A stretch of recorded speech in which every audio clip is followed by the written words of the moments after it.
Friends, welcome to my Rakshitha channel. இன்றைக்கி நம்ம இந்த வீடியோவில் என்ன பார்க்க போகிறோன்னா, நைட்டு நம்ம சாதம் ஆக்குனதுக்கப்புறம் சாப்பிட்டதுக்கப்புறம் எல்லோரும் மீந்து போன சாதத்தை எல்லோரும் கீழே கொட்டிடுவாங்க, இல்லை பழைய சாதமாக சாப்பிட்ருவாங்க.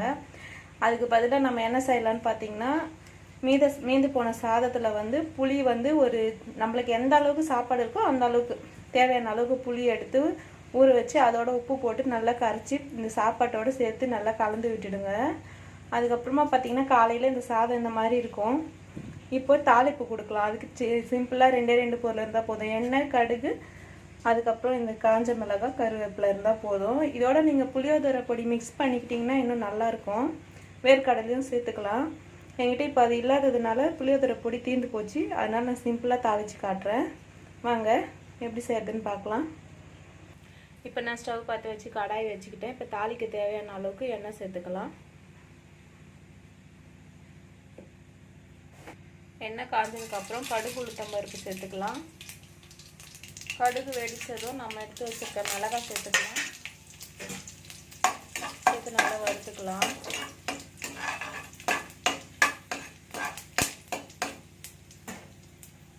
இப்போ அதோட கருவேப்பிலை சேர்த்துக்கலாம்.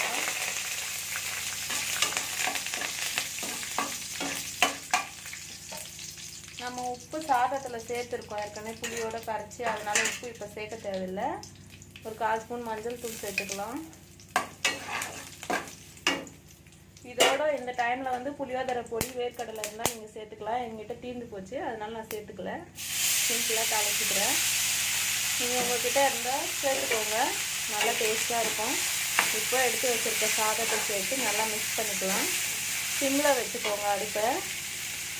இந்த புளியோட ராஸ் ஸ்மெல்லாம் போடும், அது வரைக்கும் நல்லா கலந்து விட்டுக்கோங்க. அதனால தான் சிம்மில் வச்சு போடுறேன்.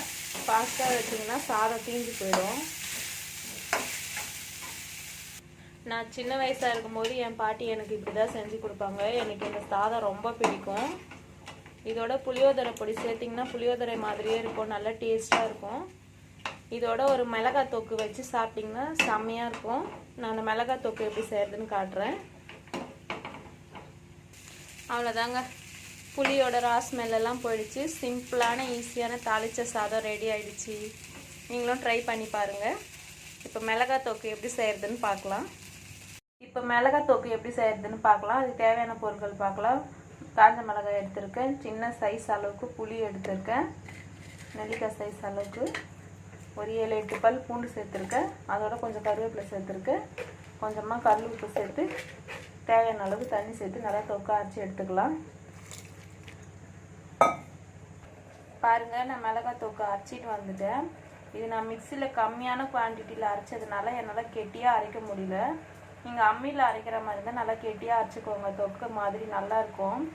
இது வந்து ரொம்ப காரசாரமாக நல்லா சுள்ளுன்னு இருக்கும். காரமாக சாப்பிட்ணுன்னு நினைக்கிறவங்க இந்த மழையில் இதை நல்லபடியாக செஞ்சுக்கலாம்.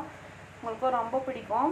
இந்த தாளித்த சாதத்தோடு இதை வச்சு சாப்பிடும்போது இன்னும் சூப்பராக இருக்கும். தாளித்த சாதம் மட்டும் இல்லைங்க, இது இட்லி, தோசை, சாதம் எல்லாத்துக்குமே சேர்த்துக்கலாம். நல்லா டேஸ்ட்டாக இருக்கும். நீங்களும் ட்ரை பண்ணி பாருங்கள். உங்களுக்கு பிடிச்சிருந்தா லைக் பண்ணுங்கள், ஷேர் பண்ணுங்கள், கமெண்ட் பண்ணுங்கள், மறக்காமல் சப்ஸ்கிரைப் பண்ணுங்கள். தேங்க்யூ ஃப்ரெண்ட்ஸ், பாய்.